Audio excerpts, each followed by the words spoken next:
Welcome back to another episode of the Friendship University Podcast. You know, the podcast where we come over here week after week after week. I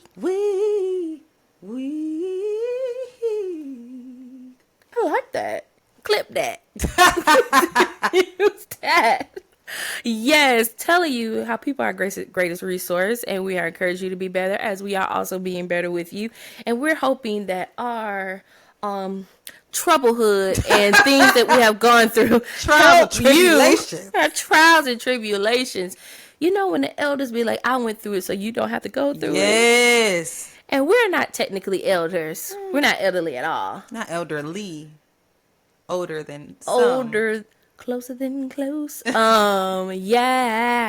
It's in that hour. We are in the NT realm. We're in the NT realm. We are. Yeah, but I also, to be fair, have been a auntie since I was like 15 because I have so many siblings and they have children. They're all older than me. So, you know, but whatever. So we are back for another episode.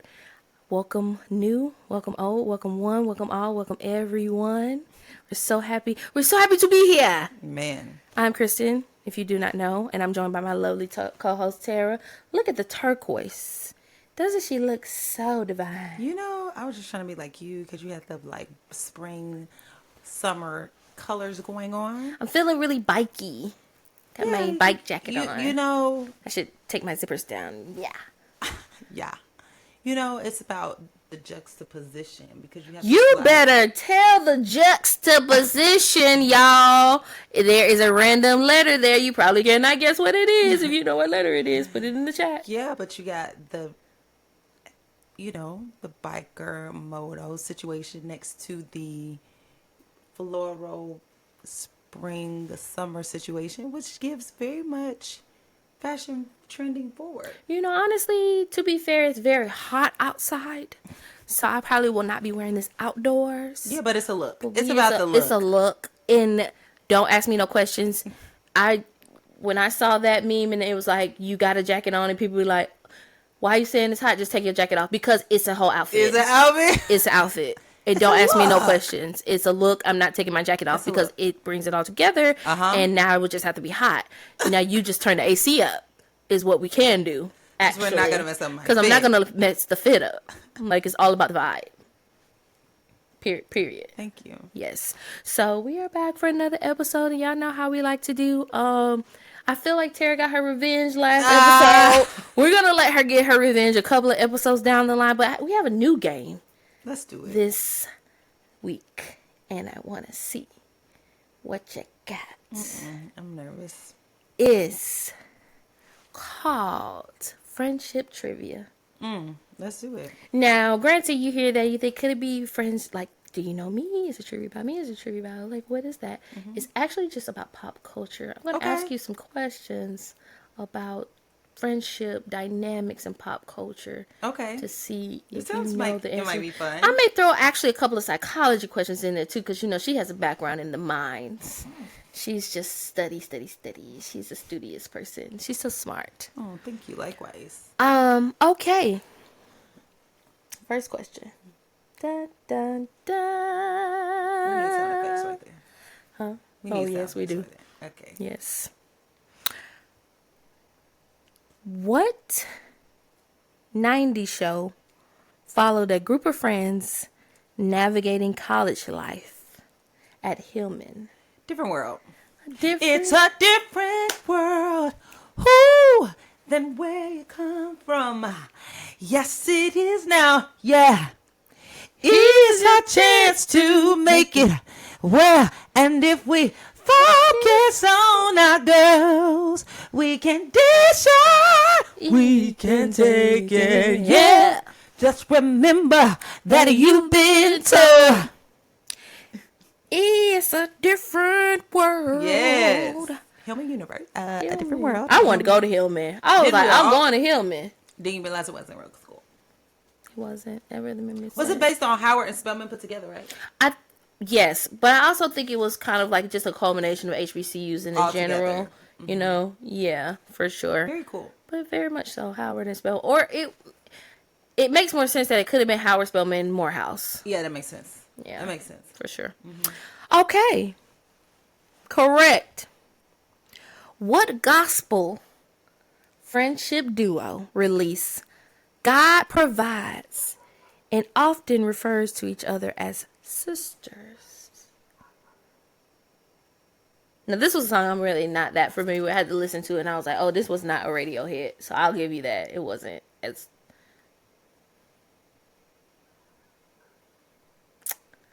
Your girl that you listen to every second of your day from your mother and somebody else. Yolanda Adams? Mm-hmm. And another not young, well, she's not young anymore, but... C.T. Wilds? Tamala Man. I did not know. I was like, okay. I didn't know this was back when she was doing, and they refer to each other. They really have a strong friendship. I had to look it up. That's so sweet. I was like, yes, they really do lean on each other. I love that. Okay.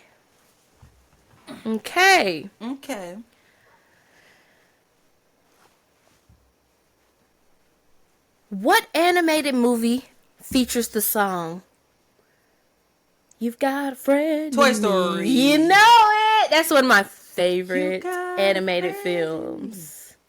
I love that song. When the road looks miles ahead and you're miles and miles from your nice warm bed. Aww. Just remember what your old pal said. Boy, you've got a friend in me. Very good. Very good. Mm-hmm. In unpopular opinion, Woody was a villain in that movie for sure. Woody definitely was a hater. He was trying to kill Buzz Lightyear off the rip because he felt like he was getting replaced. Right. And he took all the toys down with him because he was hating. He had vengeance in his heart. I almost cried on Toy Story 3 when they was finna go Toy Story 3, when they went down there Inferno. Let me tell you something. So, for me, it's Toy Story 1, then Toy Story 3, then 2, then 4. Yeah. That's how the order goes for me. Because Toy Story 3 really... I was emotional. I was really in the theater. No, I did cry. I was like, this is it. And they gave up. They was like, well, this is it. I love you. They was like saying that goodbyes to one another. They was just like, well. And again, Woody. It's his fault. Okay, Toy Story 3 maybe not. Technically was not his fault because it was a bad person in the thing. But 2 and 4, sir, get your life together. My nerves was bad. Yes, absolutely. I can definitely agree with that. I definitely teared up. I was literally in a theater crying. And I'm like, what's wrong with me? Toy Story 1 came out like 10 years ago. Why am I crying? Why am I so emotional? These toys that are talking. What's wrong with me? I don't know. And I don't be crying. It feels like that. They really personified. It was like you felt like these were your friends. Yeah. And I think a piece of it also too because we grew up with them, right? Mm-hmm. Toy Story came out, we were kids. It's just like this huge phenomenon. You know, it changed the trajectory of film, honestly. Truly. Like, yeah, for sure. So I'll do one more because you're on a roll. Let's just let you end on a bang. Ba-da-ba-ba.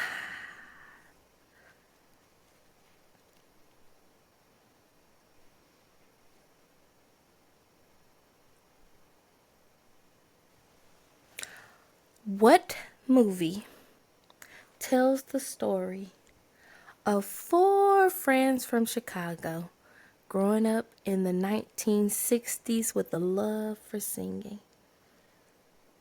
4 friends? Mm-hmm. 1960s? 5 friends, I'm sorry. 5 friends growing up in Chicago in the 1960s for a love of singing. 5 Heartbeats? Yep. Did you know it was filmed in Chicago? I didn't. It was filmed in Chicago. They were supposed to be from Chicago. I was like, it's not the Temptations because they was in Detroit. They Kidsville. were. Now it makes sense, though, why some of them were acting the way they were acting. Because y'all kind of... I love Chicago. Honestly, it's one of the most beautiful skylines I've ever seen. We're very different. But the people are a little haterish. Yeah, they be hating. It's kind of like... You don't make it until you made it. You made it. And even when you make it, it's kind of like I feel like... I feel like if Obama would have went back to Chicago, they'd be like, so you going to do your little speech, your little presidential speech? Like, how you going to little me? And I'm the president. I see what you doing. Your right. So you in that little White House, huh? Excuse me? They'll bring you back to Earth real fast. I don't know. Earth I put on for my city. Put on for my city. If you've never been to Chicago, please go. It has great food. I will give y'all that. Some of the best food in the nation, for sure. If you are a foodie and you want to travel to a city for food, Chicago. Great skyline, beautiful waterfront, greenery, foliage, buildings.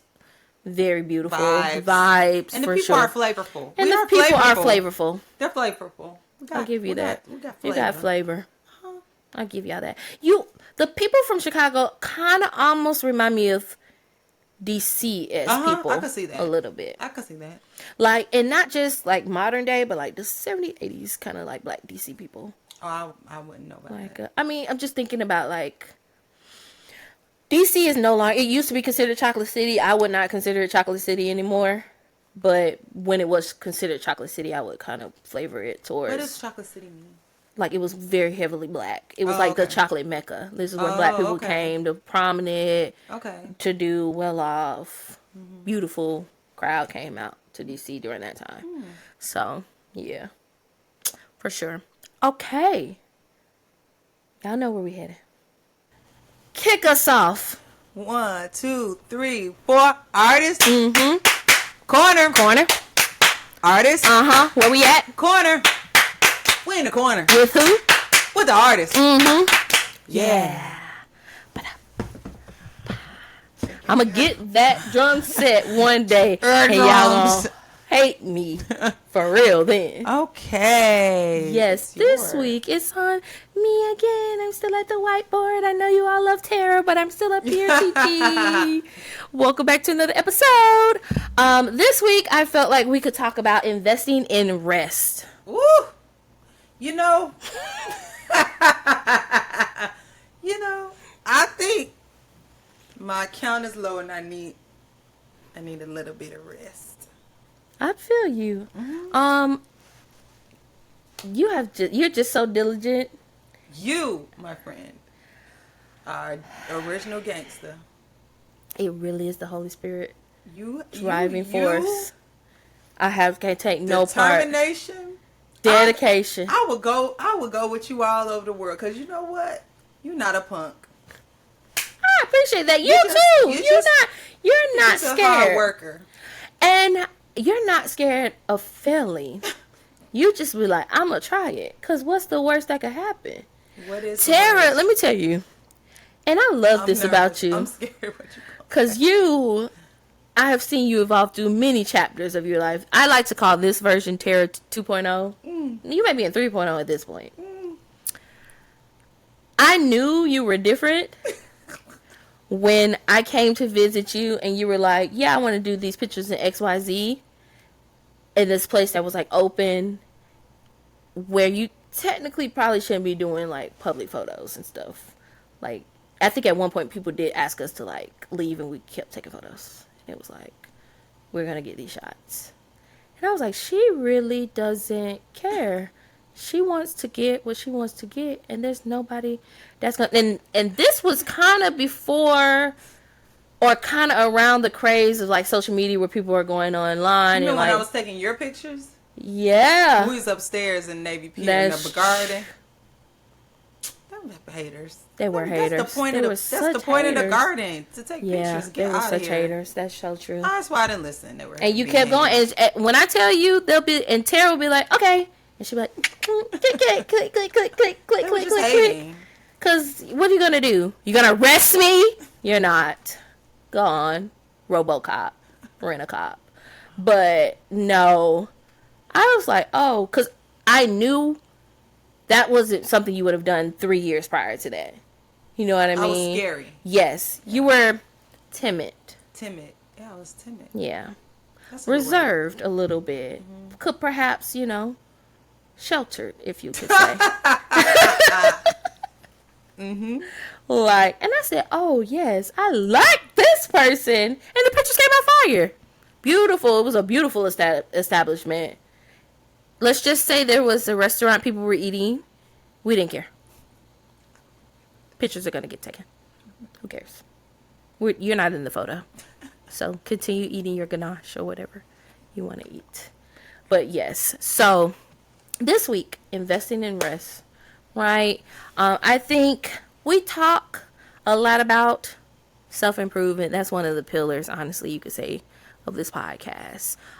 With that is acknowledging strengths and weaknesses within yourself, strengths and weaknesses that are deemed by society, and knowing how to lean in and lean away from certain of those. And I think I don't know if they got picked up on camera. We had a little call. Yeah, so I think that there is a segment of society that deems rest as a weakness, which is so not the case, in my opinion. I think rest is essential. I'm actually really glad they got rid of that whole, like, grind till you die, sleep when you're dead culture. I mean, yes, there is kind of still like a grind thing going on, but you really don't hear that whole, like, you're asleep when you're dead thing anymore. Now, granted, one of the main people who started that is now. We found out. May God have mercy on your soul, is all I can say, if it's still there. So, we found out why they don't sleep. But I think one of the most powerful things you can do is grant yourself the ability to be human and understanding that rest can really help you reset. Yeah. Especially as an artist. You are in your mind a lot of the day as an artist. Again, I'm analytical, but I also have the artistic mind. And so I almost feel like it's double time for me, because I'm like thinking about mapping stuff out, but I'm also thinking artistically where things can go. So I'm just like, some days it's almost like I don't even want to open my mouth. I don't know. Have you ever been home alone and realized you have not said a word all day? I talk to myself, I think. I don't think that happens to me. I mean, in the sense of like, maybe let me rephrase that, because I too. But like, you haven't, outside of talking to yourself, you really haven't had any dialogue. With anyone or anything, like nothing. It's just like, I may have talked to myself and done this, or like said stuff out loud, and you kind of think about how peaceful that is a little bit. And I think thinking about rest, we have to consider it in the factor that it's not always just sleep, right? Like when you're resting. Now, granted, when you're sleeping, you should be getting rest, peaceful rest. That's really the point of it. You shouldn't just be passing out, going to sleep, and then not waking up feeling all discombobulated. But that's another story for another conversation. But I feel like rest can also be just stopping and giving yourself the ability to just be. Relax. We talked a couple of episodes ago about finish more than you start, which I don't know if people would see the correlation, but for me, rest goes into that, because we brought up the fact that finishing sometimes can look longer than what we thought. Maybe a project that you thought would take you a couple of months takes you a few years. Especially when you're believing God and his timing and different things that come into that.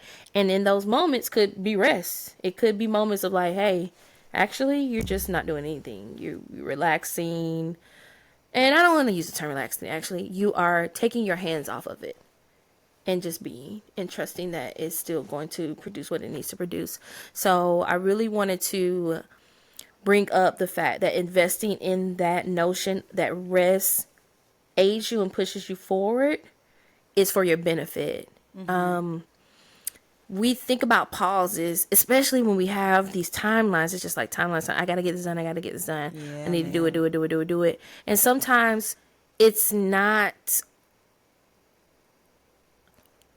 beneficial. I think the Lord is strategic in putting haste in your heart when it's necessary and taking it away when it's not. Yeah. I would agree. Yeah. And it always seems like the world is doing the opposite. Yeah. When everybody's running, he's like, yeah, lay down. Lay down in these nice green pastures. It looks crazy. And then when everybody's laying down, he's like, okay, go. You're like, man, you just told me opposite of everything. Ugh. It kind of is always the opposite. And you know what? I get it. Because we never really will understand it. Yeah, his ways are not our ways. And his thoughts are not our thoughts. Never.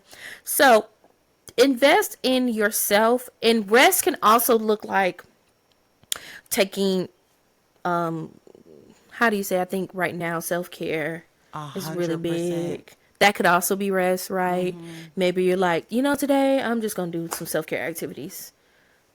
I'm stepping away from deadlines. I'm stepping away from creating. I'm stepping away from any expectations outside of pleasing myself wholly in a way that can edify me. It's funny. I wish I knew more about shepherding, because when the 23rd Psalm says, he maketh me lie down in green pastures. Sometimes God had to make you lie down. Like, that is so true. We would not do it on our own. I never thought about it that way. He has to make you, lay down. No, take a break. No. Like a baby. Even God rested on the seventh day. He said, and he rested. Yeah. And it wasn't because he was tired. It's just a principle that we should rest from our labor. And I don't think God was tired. Like, I think he was either. He rested as a principle because he was done, Yeah. And so it's a good thing to rest. And when we don't understand that principle, it's like he has to make us lie down because we won't do it on our own. That's so good. And it's like your body will force you. Mm-hmm. If you don't take a vacation or take a break, your body will start breaking down and force you to take a break. Mm-hmm. So you can do it by choice or you can do it by force. And I think we need to pay attention to our bodies in that sense for sure and be aware. If you're thinking about your body as an instrument, it needs to have time to rehabilitate. Yeah. Even the biggest, most valuable machines in industrial spaces that you could ever think, they auction off times every couple of months to ensure that they get rest, that they can be cleaned, because the value of those machines is so immense. We want to ensure that they're not overworked and that they're getting the proper maintenance, because if you have to replace it, it's almost invaluable to have to do that. Mm-hmm. It's like, man, it's a complete overhaul. Yeah. So I love that you brought that up. I never thought about he maketh us rest. He maketh me lie down. He made us lie down. I never and then thought green about pastures is like these beautiful places. Like, which also too lends itself, and I'm thinking about rest, lends itself to episodes ago. I don't remember which one you talked about being present in the moment. Mm-hmm. And I think that lends itself to it as well, right? Because sometimes rest can be taking in where you are and taking in the scenery and the beauty. I often find understanding of why artists a lot of times will go away. They'll go to mountains, they'll go into nature, or they'll go to like shores, beaches, different things, green pastures, really, to just take in that kind of solitude and that environment and that energy to rejuvenate them. Because he could have said, maketh us lie down anywhere. But green pastures is, when I think about green pastures, I see like Switzerland, just greenery. Beauty, flourishing. Everywhere, mountains, and... Yeah. I don't think that was by happenstance. And you're so right. I don't think the Lord took rest because he was tired. It definitely was a principle. Mm-hmm. And it also definitely showed us that even though you can, doesn't mean you have to. And doesn't mean you should. Doesn't mean you should. You could keep going. You could. But that doesn't mean you should. That just doesn't mean you should. Yeah. It's going to be there tomorrow. And I think it's so you don't worship it. That's true. It could become an idol if that's what you're just pursuing every day, all day. And you idolize your, God. Oh, okay, Lord. God is all powerful. That's okay. What's that? All knowing, all powerful. He could have made the world in a day. Yeah. If he wanted to. But he took his time. And on the first day, he made this and that. And then on the second day, he made the sun. And then on the third day, and then on the seventh, he could have just been like, okay, I'm done. Mm-hmm. But he didn't. He took care. Mm-hmm. And he was detailed. And he had a day for this, and then a day for that, and then a day for this. And he just took his time. And he wasn't rushed.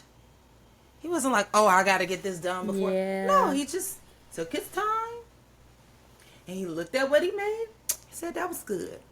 I'm done with that. Okay. Moving on. Now I'm going to, and I think he showed us that I don't care how much energy you have and capacity you have. That doesn't mean you have to overwork yourself. Mm-hmm. Even if you can't feel like it. You can. He could have. Because we even do that. I want to just step outside to my people who are more on the right-brained and analytical, and you feel like maybe this doesn't apply to you. It could be the same for in your job. Yeah. That deadline will be there. He prioritized this. He prioritized. I think a key component of that is prioritization and learning that. Yeah. And prioritization helps you to be like, you know what? Actually, today, I'm not going to do anything else. I like what I did. I'm done. And I'm going to rest from what I did. A lot of times why I feel like people don't take rest or they don't take breaks is because they feel like they're playing catch up. Yeah. They feel like they've lost or they're trying to get to something so quickly. And this kind of also goes back into the long run, the last artist corner, and being willing to put in the amount of time it takes for the moment. See, I 100% agree. And we live in a scarcity mindset. Like, time is running out. Yeah. But God created time for us. Mm-hmm. To work towards our advantage.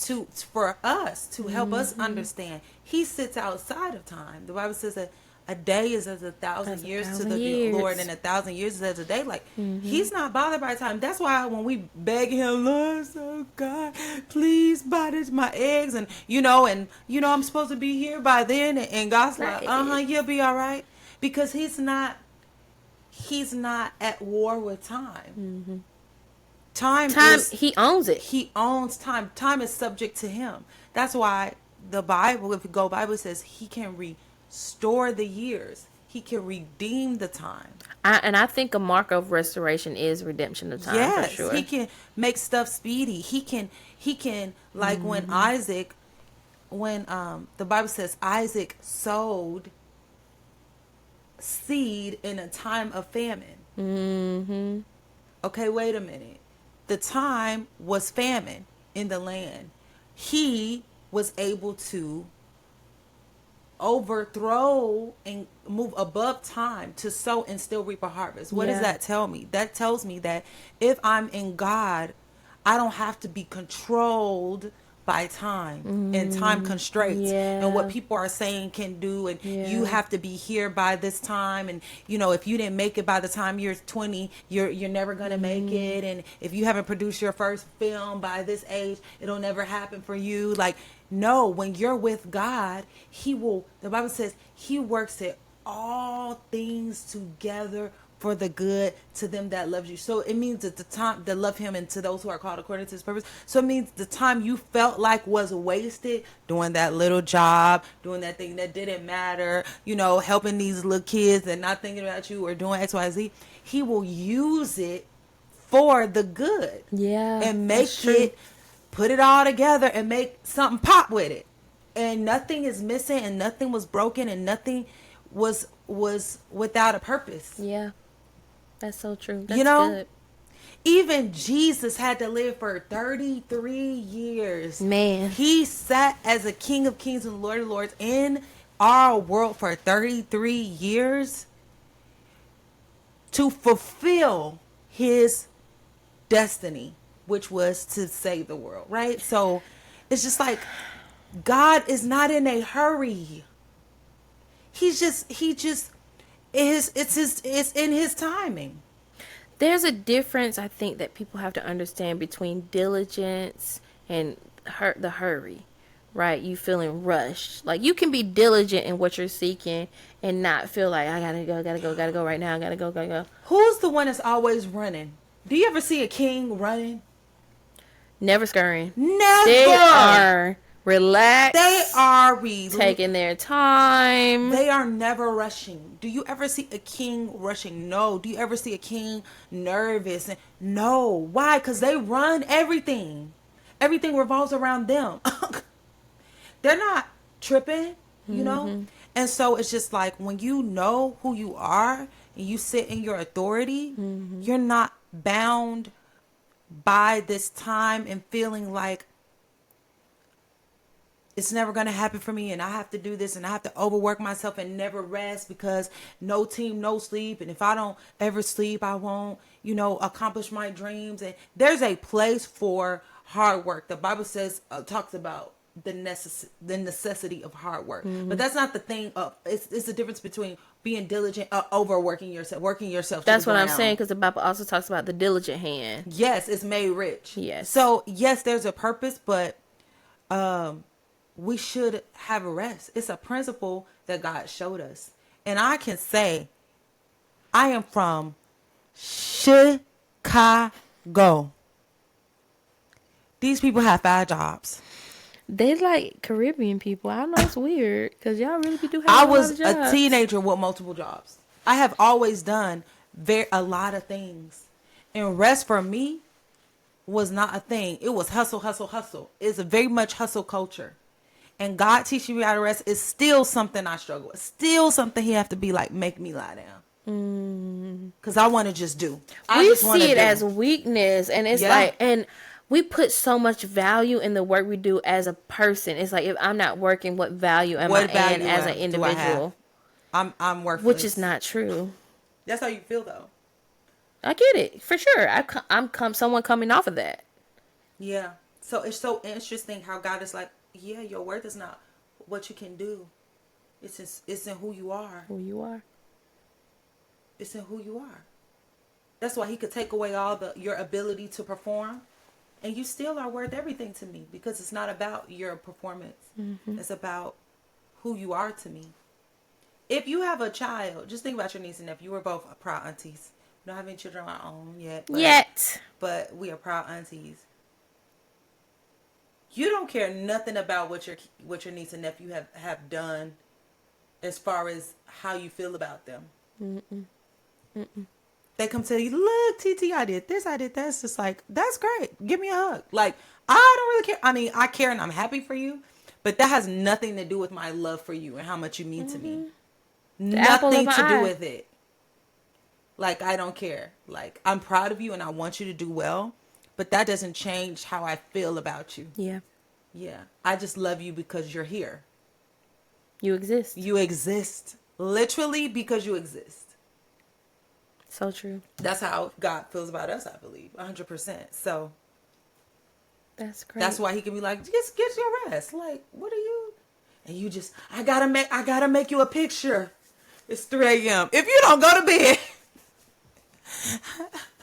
I gotta make you this collage. Sir, you won't. If you don't get in that bed, I don't care nothing about that collage. Great job. That's how God be looking at us sometimes. I'm sure he looks at us like that. Like, go to sleep. Go to sleep. We'll deal with that in the morning. Go to bed. That is so true. That's such a great analogy, because I definitely do feel like God really be like, lay down in them pastures, girl. Just lay down. You're doing way too much. And it's serious, but we will get to that.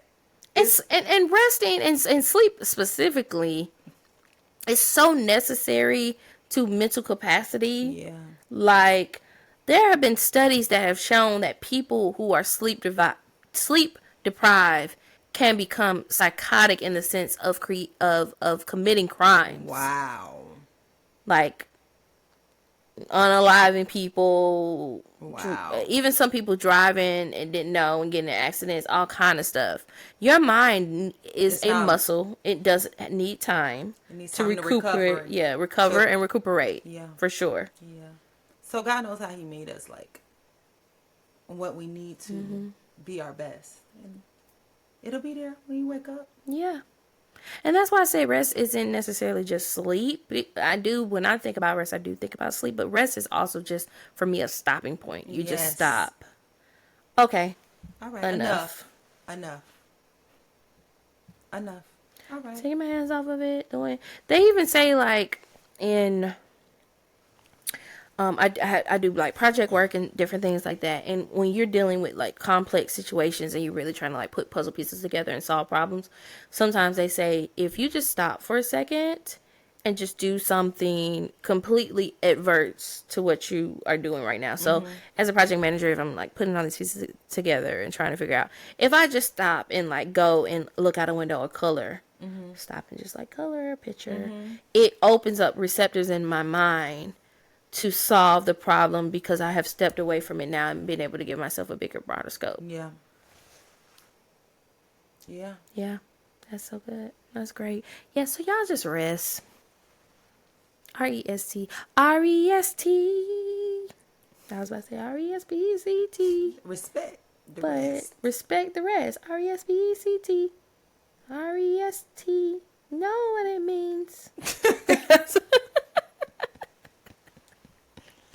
Y'all, so this week, kind of along the same veins, I think this ties into being able to rest, is patience. Patience, little brother. Patience, little sister. But really leaning into, I think we are really in a world right now where there is just so much instant gratification that it makes it hard to learn and execute patience, which rest a little bit takes. It takes patience to understand, like, hey, whether I do or don't do this today, it's still going to take the time that it's going to take. So when I think about patience, especially when I'm thinking about it from a standpoint of friendship, it's like me exhibiting the wheelhouse to offer understanding and acknowledgement of where you are, who I know you can be. Let's say something's happening, I'm like, oh, you're kind of doing something that is not you. And giving the room for growth. Yeah, so I think rest ties into the conversation that we're having today about patience.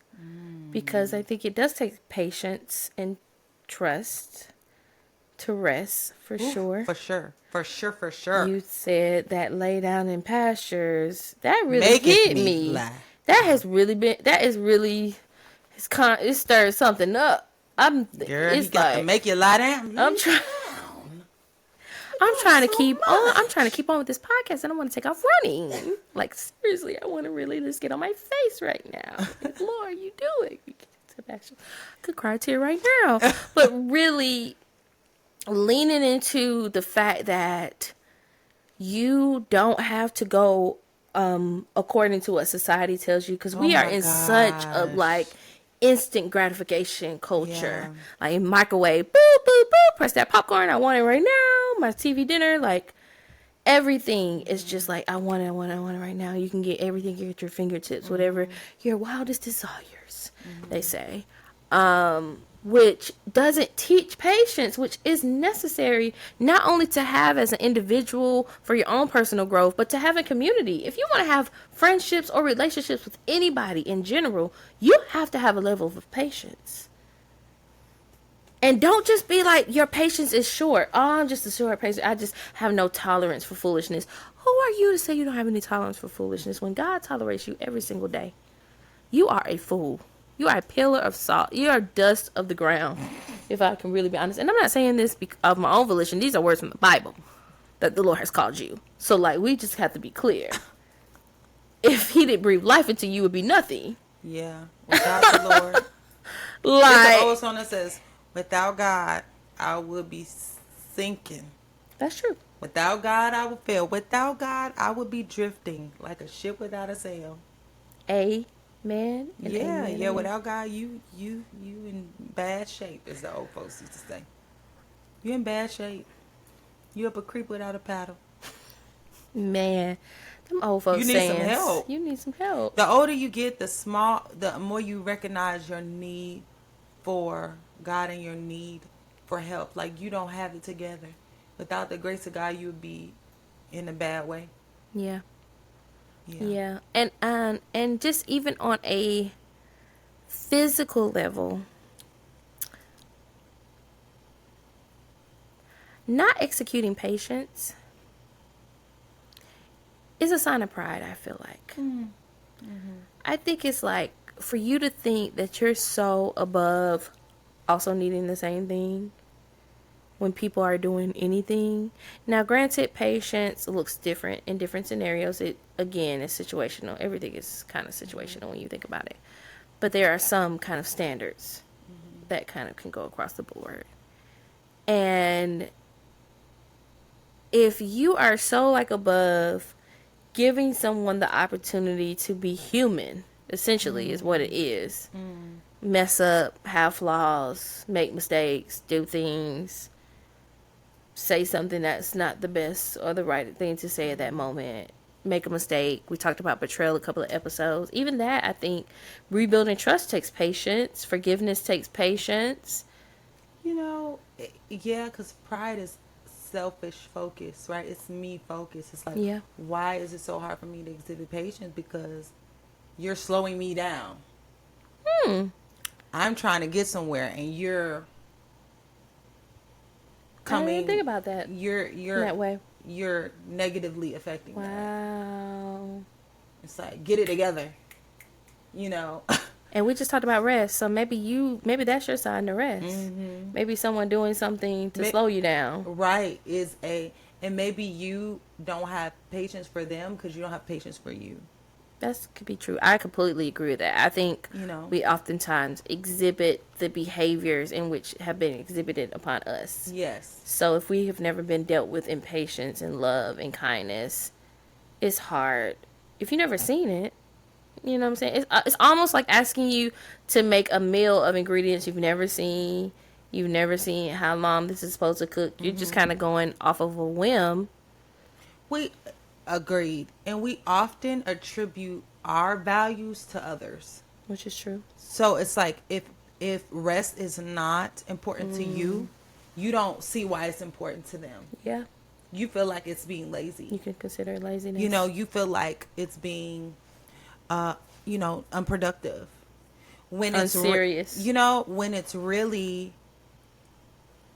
proof that you have a plan and you have prioritized certain things to get done at a certain time to maintain your ability to perform. Yeah, that's true. Because I remember being in college, and because I did not prioritize studying the way I should have. Who did? Most people did. Unless you were like pre-med or something, you really didn't do it. The truth is, we would cram. What does cram mean? That means before a test, your test is coming up a week or a week out. You're going to study what you should have been studying for the whole 6 weeks you've been having it. To be fair, I really didn't cram a lot. But I did sometimes wait on doing assignments. Okay, so for some of us, not all the time. I didn't always cram, depending on the class. Intenta otra vez. That Spanish class. That little Spanish man. He gave me heebie-jeebies. But but people cram, yeah, right? Because they did not prioritize and studying the whole time. And it's just like, when we prioritize, but the problem with cramming or midterms or finals is that you push your body to a limit that it takes weeks to recover from. Yeah, that is very true. And you don't retain the information. You did not learn it. You didn't learn anything. You just got enough to get by, to do what you need to do temporarily. And it's gone. It's gone. After that test is gone. You don't remember any of that. Yeah. And I don't think that's what God wants for us. I don't think so either.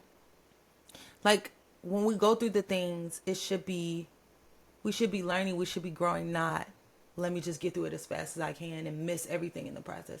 It's like the process is meant to mature you. So that by the time you get to the place, you have the character you need to perform at that level. But if you miss the process and you run and stress yourself to get to that goal, you don't have what you need. The attributes, the resilience, the determination, the focus, the stamina, the discipline, the stamina to perform. It's like that episode of Girlfriends when Joan is trying to run the marathon, and she stops training, and she doesn't stay on task with her training because I think her boyfriend or something, and she blames him. She blames the boyfriend. It's really not his fault. It's just she didn't have boundaries and she didn't stay committed to her goal. And now she was upset, so she blamed it on him. Yeah, and so, but the fact of the matter is, she tries to train in a very short amount of time. And can't finish it, and doesn't finish it. And she doesn't finish the race because she hadn't built up the endurance. And you cannot build endurance in one day. I think you cannot build endurance in a week. And really, to point out, she doesn't just not finish the race. She does horribly and gets hurt. She gets hurt. She throws up. It's bad. It's not a pretty sight. It's terrible for her. And I think that picture and that is a great example of when we try to rush and not have patience and rush a process, we're not equipped to complete or show up in the final result. Yeah. I think that can also that's true for relationships too. We just recently talked about oversharing versus undersharing and what that kind of like healthy communication dynamic looks like. And sometimes we can be so inundated with trying to make these connections so fast that I just want to like pour, and it takes patience to build those kind of like connections. You see people will be like, oh, that's relationship goals, that's couple goals, that's like everybody I know who really is truly in it, they 20, 30 something years, and they seemingly are happy. Nobody knows what goes on in the bedroom, but what they present is seemingly happy. Is like, well, y'all didn't know it's those first 10 years. The last 5 years y'all have seen online took 15 years to get to. Like, we grew up together. We did this, we did that. Like, we learned, like, the latter part of our marriage now is better than the former part. Yeah, it took time. It took time. And I think that's what I'm saying with, like, the long run. It's like the Usain Bolts of the world. It's like they spent that time, years and years and years and years and years, for what we see as a few minutes on a clock, and you run in and you become the fastest man known in the world. But you have done for decades, trained your body, trained your mind, agility, been disciplined, not eating, like, giving up, sacrifice. And I don't think we want to sacrifice, which is why we don't have patience, I think, sometimes. And like in this conversation, we're talking about patience is just like with goals and success. Like, how does that show up in friendship? That's what I'm saying. Like, it's a situation of you not trying to rush the process of the natural disposition of growing a friendship with someone. And also, too, if you already do have an established bond in relationship with someone, showing them patience in their actions and not being so arrogant to feel like you'll never not need that. And not even, you don't give to get, but it's like, it's always a situation of you're just like, if you show up to it like, I know you can be better and I want better for you, I think that's easy for you to be like, okay, I'm going to be patient. And that's not to say, like, sometimes there are moments where you do have to execute what could be considered tough love. We talked about that a couple of episodes ago. But going from nothing to tough love, no patience in between, there's nothing there. I don't think that is you showing up in the best way as a friend, as a confidant, as a trustee, as someone on the board of this individual. So you're saying like that we should having patience with the growth of our friends and our friendships, and just in working with people, like how we conduct ourselves in relationships with people, and that we have to just show people patience, just like we need patience. Yeah.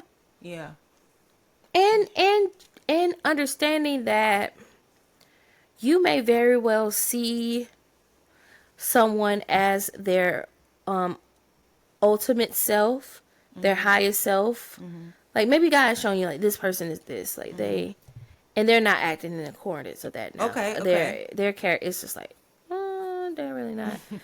There may have to be some patience to execute there. To work with people. Yeah, for I sure. think about some of the ways that I showed up in friendship early on in my teenage years and my early 20s. And I can't imagine if my friends didn't have patience for me where I would be. You know what I mean? Like, I know I did things that don't show up as the person who they knew me, the woman that they knew me to be, even today, or they saw me to be eventually. And I'm so thankful that that patience existed. You can miss out on godly friendships that will move you into your destiny because you don't have patience for people. I truly feel that. Grace for people. And patience isn't a pass. Not in my book, at least. It's not like giving people jurisdiction to just do whatever they want to be all willy-nilly. It's just understanding circumstances and what's happening and looking at it from the biggest picture versus just honing in on what's happening. You know what I mean? And patience does go into grace. I can agree with that for sure. You have to have grace for people in order to have patience. Yeah. I think so. What are you thinking? I'm thinking, why is that important to God? Like, why is that important to you? He has patience with us. Yeah, but what for what? I'm saying, and when I say that, I'm saying, why is it important to God that we, because patience is a fruit of the Spirit, long suffering. Yeah, it is. So, what is it about that is important to God that He is always trying to teach us that? You know, I think about my life and the things I've been through, because patience isn't just waiting. No. It's a posture. It's an attitude that you have while you wait on a thing. And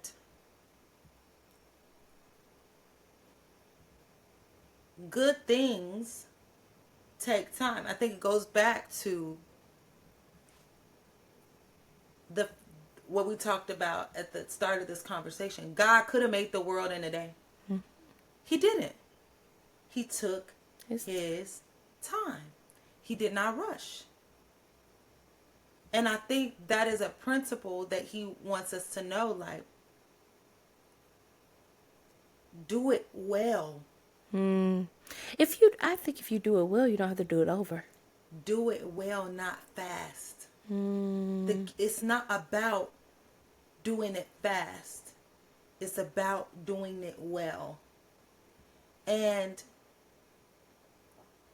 things that are done well take time.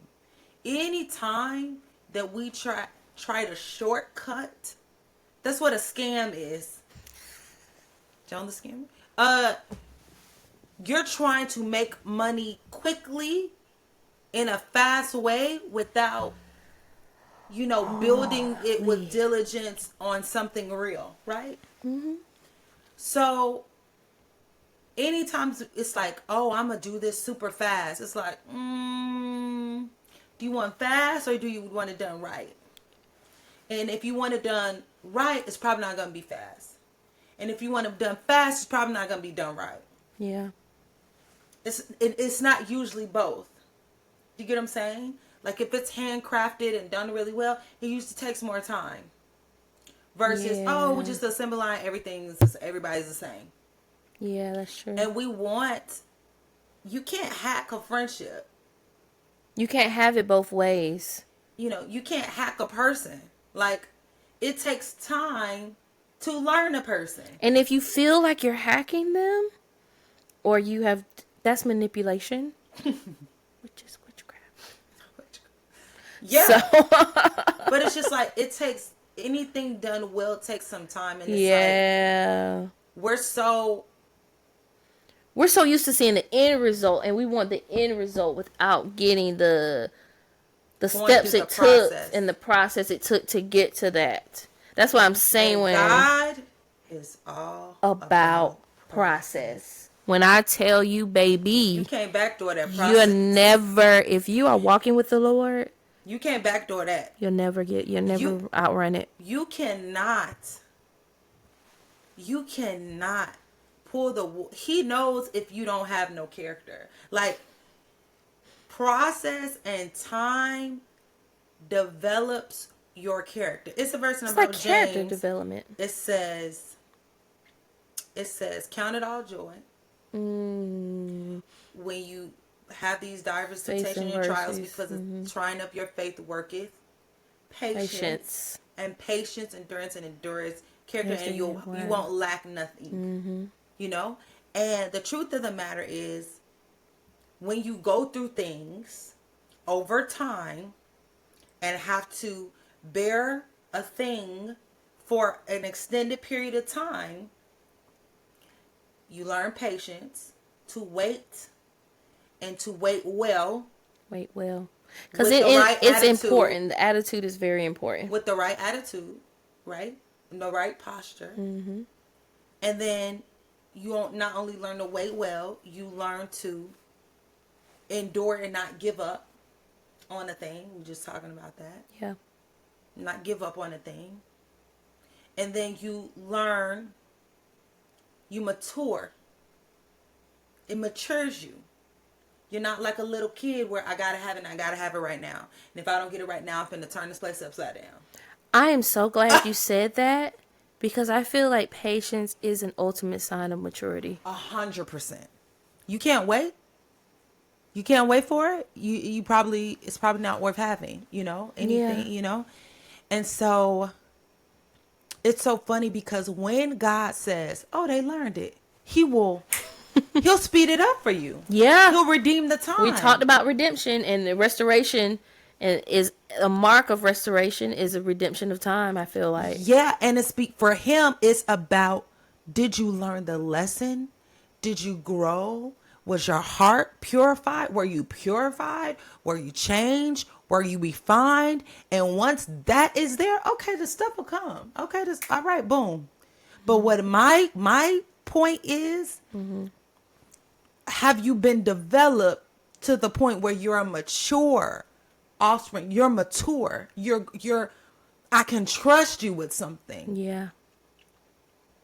I'm not just going to give my keys to the 5-year-old. It's really character development.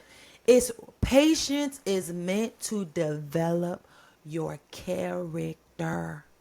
On so many levels. And if I do not develop your character, you are a danger to society. And I can't trust to send you out into society. I can't trust you. I can't do that. I can't trust you. So it's just like, I was wondering, okay, God, what is your fascination with patience? Why do people have to be long suffering? Why? Because it is a tool to mature you and develop your character and make you more like Christ.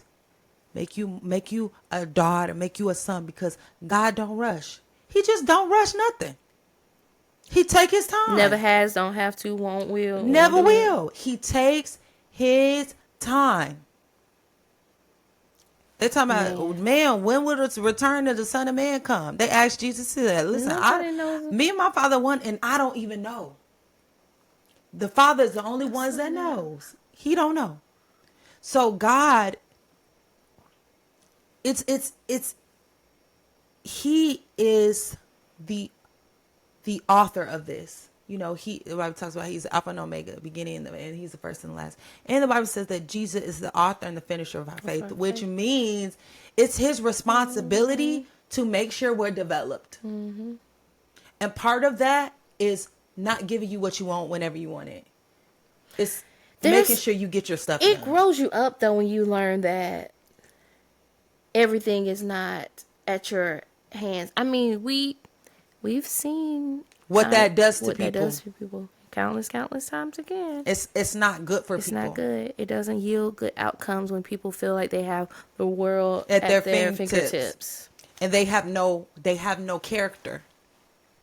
It ruins them. Patience builds resilience. It builds kindness. I think it builds love. Like you said, long suffering. Fruit of the spirit. Fruits. Yeah. Yeah, it makes you it matures you. It just makes you look at things differently. Yeah. You don't just see your perspective. The perspective of your thing is not just at the core of at the root not the root. It's not just at the base of it. It goes to the root of it. You're like, actually, because if you look, let's take for instance, you getting to know someone romantically. Okay. It just takes a little bit of patience to not divulge or jump in too quickly on certain things. To just sit back, let them talk. Let them do things. All you gotta do is listen. All you really have to do is listen and watch. People will show and tell you who they are. 100%. It's really on you to just be like, to just listen. Okay. Yeah. And it that little bit of what you would consider little bit, but really it will serve you in the long haul. That little bit of patience with one interaction, a couple of hours. Serve you in the long haul. Yeah. Okay. It's I never thought about the fruit that patience will produce in your life. I've never heard someone say in a relationship, man, I wish I rushed it. Never. I've never heard that. The only thing I've ever heard is someone say, like, I wish we waited. Yep. I wish we waited. I wish we took more time to get to know each other. I wish they never said, I wish I rushed it with this person. Never heard that. Yeah. I never heard someone say, I wish I rushed my book. I wish I rushed my project. I wish I never would have done that revision. Yeah. I wish I never would have. Like, no. I wish I never would have re-recorded this. They took their time and they did it well. And not to say, I'm not about, being a perfectionist, but I think there's a place for just doing it right. But patience isn't about perfectionism. And that's why it's important to think about attitude and heart posture. Patience really teaches you the ability to do it well. And be okay with it taking time because it has to develop. Yeah. That's good. Yeah. This week's homework assignment for you all, I want you... Okay. Sometimes I be coming up with these homework assignments on a whim. Because that's what teachers do sometimes. That's a fact. As a former teacher. If you just don't know, that is really sometimes it's dependent upon the lesson. You want it to be indicative of what you just learned to edify that. So, we want you all to take that piece of paper out, as we like, or take that notes app out, whatever you like to do. Even if you have the Talk Girl FX Plus, that old tape recorder. I had one of them too. I used to love that thing. That's another story for another day. And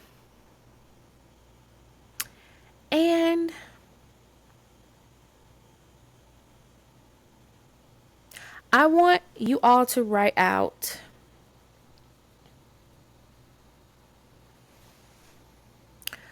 the last